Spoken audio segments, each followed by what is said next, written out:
mechanism complemented by support prices. Your Excellency, the UN Secretary General, Your Excellency Stefano Graffi from the Italian Ministry of Foreign Affairs, Your Excellency Gilma Amante, Minister of Agriculture, Natural Resources from the Federal Democratic Republic of Ethiopia, Honorable Ministers present, distinguished invited guests, ladies and gentlemen. I am deeply honored to address this esteemed gathering of policymakers, sector leaders, development partners, private sector actors, and fellow coffee-producing nations. I bring you warm greetings from His Excellency, General Yoweri Kaguta Museveni, the President of the Republic of Uganda, and indeed all the people of Uganda. They send their appreciation for this opportunity to share our journey, progress, and aspirations as we collectively explore how to accelerate the transformation of coffee value chain across Africa and beyond. And allow me at this very moment to appreciate sincerely the government of Ethiopia and all the people of Ethiopia for the warm hospitality accorded to all of us from the time we arrived in this beautiful city. Ladies and gentlemen, for Uganda, coffee is not just an agricultural commodity. It is the lifeblood of our natural and rural economy, a symbol of our cultural identity, and a key driver in our national development agenda. It plays a critical role in our poverty reduction strategies and rural transformation efforts.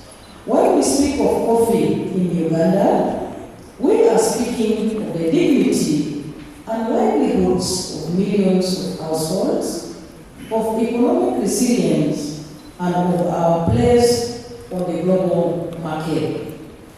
While Ethiopia is rightly celebrated as the birthplace of coffee, Uganda is a cradle of Robusta coffee, a distinction that enriches our heritage.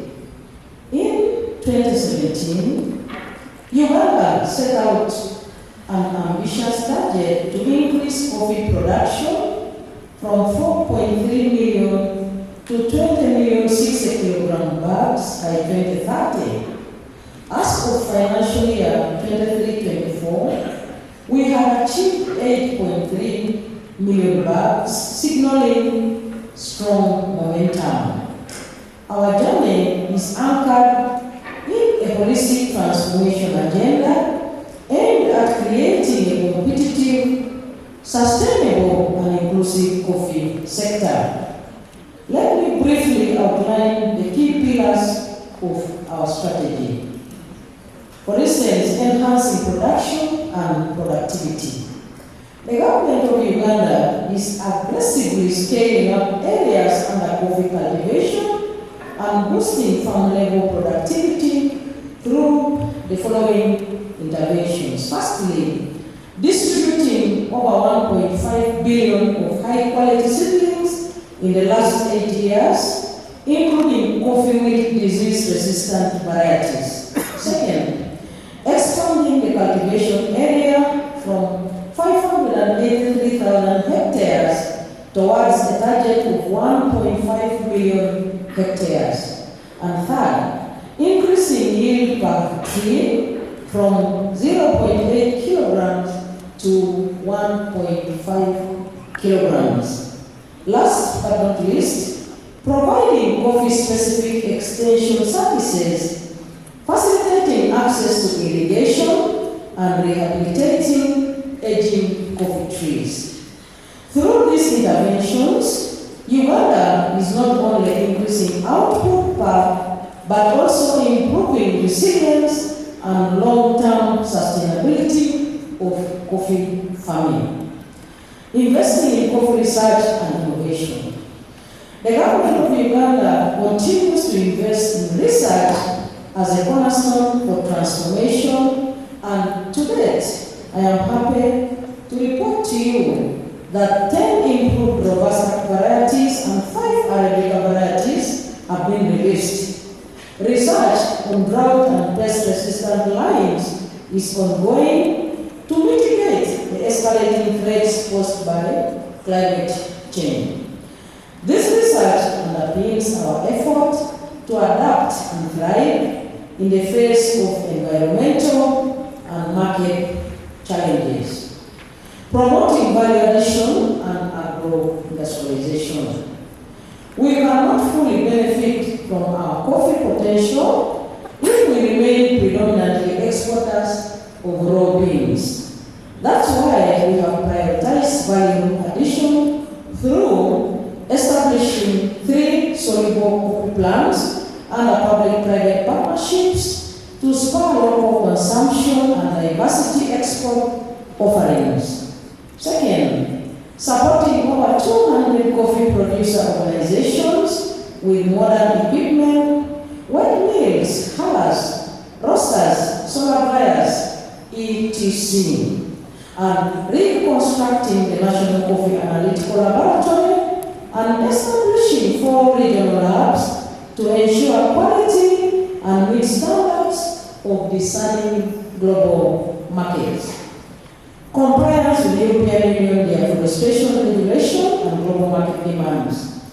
Ladies and gentlemen, we recognize the urgency of aligning with the European Union deforestation regulation and other international standards.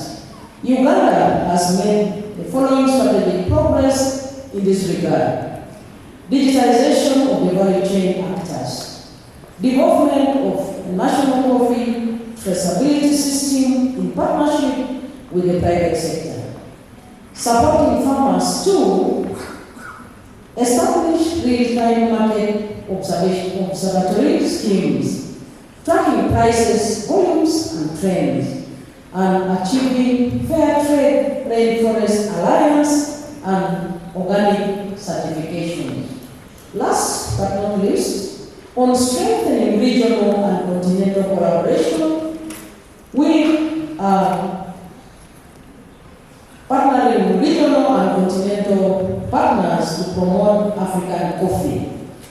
We are also advocating and supporting equitable market through global agreements and undertaking joint research and climate action.